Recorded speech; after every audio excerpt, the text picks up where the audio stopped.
So I want to tell you about the story of the building of a cathedral and how it relates to Japa. And I think this can really help your Japa.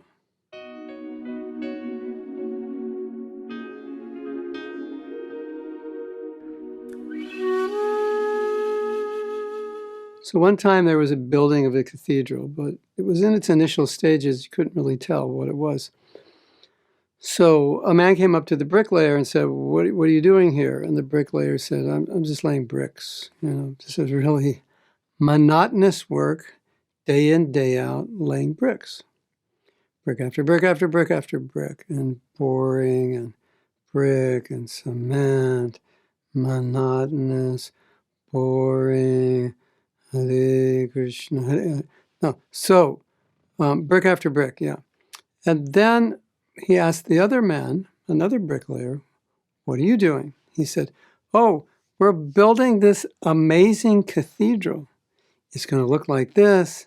It's going to look like that. So many people are going to come. They're going to have this spiritual experience, etc., etc. So he had the vision.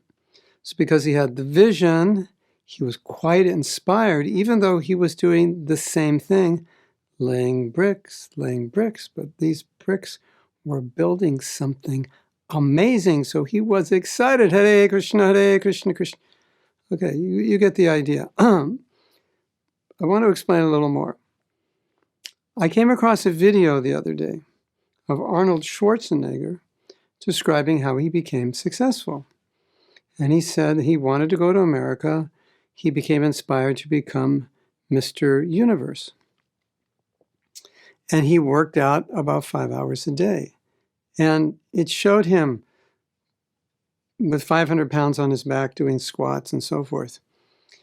And he said that every exercise he did got him closer to the goal. So even though the exercise was difficult, it was inspiring. And he could do it every day because he had the vision of the goal. So how does this relate to Japa? Well, maybe you put 2 and 2 together. Sometimes we're chanting like the first bricklayer. There's no connection that these mantras are the bricks that are building our relationship with Krishna.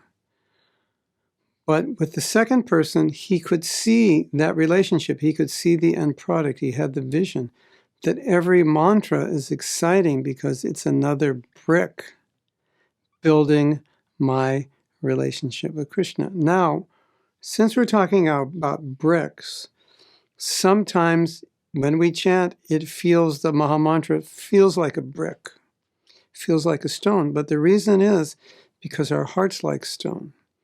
And the deities will look like stone if our heart is like stone. The hearing of Bhagavatam will sound like cement being poured in our ears if our hearts are like stone. So the Maha Mantra is not boring. It's not stone-like. But if our heart is stone-like, then we'll experience it as stone-like. And then we'll be like that first bricklayer. It's just monotonous chore work, which I don't like, without any connection to the actual relationship that it's building, which is definitely not like stone at all. But it's full of love, full of rasa, full of amazement. Hare Krishna.